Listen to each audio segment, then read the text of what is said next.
शिवपुराण श्री रुद्र संहिता चतुर्थ खंड 7वां अध्याय।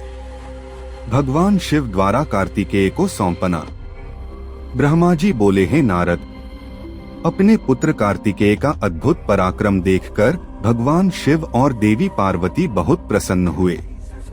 तब सब देवताओं सहित श्रीहरि विष्णु और देवराज इंद्र और मैं भी बहुत हर्षित हुए और भगवान शिव से बोले, हे देवाधिदेव भगवान, आप तो सर्वेश्वर हैं, सर्वज्ञाता हैं। संसार की सब घटनाएं आपकी इच्छा से ही घटती हैं। आप तो जानते ही हैं कि ब्रह्मा जी द्वारा असुरराज तारक को दिए गए वर के अनुसार शिव पुत्र ही उसका वध करने में सक्षम होगा। इसलिए ही कुमार कार्तिकेय का जन्म हुआ है। प्रभु, हम लोगों के कष्टों को दूर करके हमारे जीवन को सुखी करने के लिए आप अपने पुत्र कार्तिकेय को आज्ञा दीजिए कि वह तारकासुर का वध करे। यह कहकर सब देवता भगवान शिव की स्तुति करने लगे। तब भगवान शिव का हृदय हम सबकी प्रार्थना से द्रवित हो उठा। उन्होंने हमारी प्रार्थना को स्वीकार कर लिया और अपने पुत्र कुमार कार्तिकेय को देवताओं को सौंप दिया। तब भगवान शिव ने अपने पुत्र कार्तिकेय को यह आज्ञा दी कि देवताओं की विशाल सेना का नेतृत्व करें और देवताओं के दुखों और संकटों को दूर करने के लिए तारकासुर का वध करें। अपने पिता भगवान शिव की यह आज्ञा पाकर स्वामी कार्तिकेय बहुत प्रसन्न हुए। तब उन्होंने हाथ जोड़कर अपनी माता पार्वती और पिता महादेव जी को प्रणाम किया और कहा कि हे माता, हे पिता, आप मुझे विजयी होने का आशीर्वाद प्रदान करें।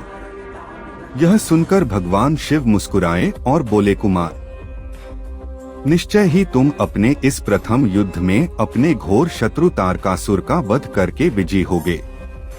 हमारा आशीर्वाद सदैव तुम्हारे साथ है। इधर देवी पार्वती के हृदय में अपने प्रिय पुत्र के युद्ध में जाने की बात सुनकर ही पीड़ा होने लगी। वात्सल्य के कारण उनकी आंखों में आंसू आ गए थे।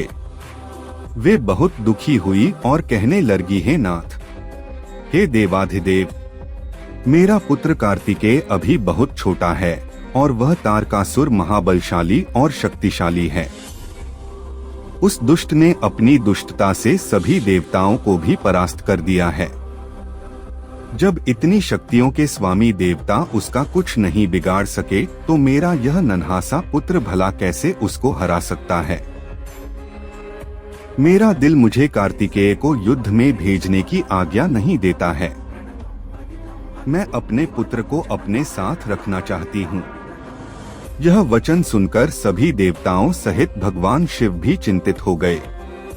तब महादेव जी देवी पार्वती को समझाते हुए बोले, हे देवी, हे शिवा, आप सामान्य स्त्रियों की तरह क्यों व्यवहार कर रही हैं?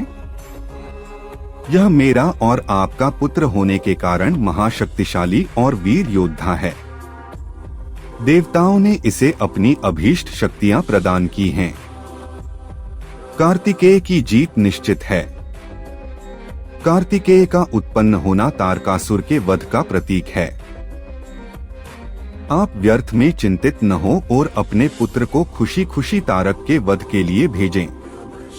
भगवान शिव के ऐसे वचन सुनकर देवी पार्वती को बहुत संतोष हुआ और उन्होंने कार्तिकेय को युद्ध में जाने की आज्ञा दे दी। तब सब देवताओं का भय दूर हुआ और उनमें प्रसन्नता की लहर दौड़ गई।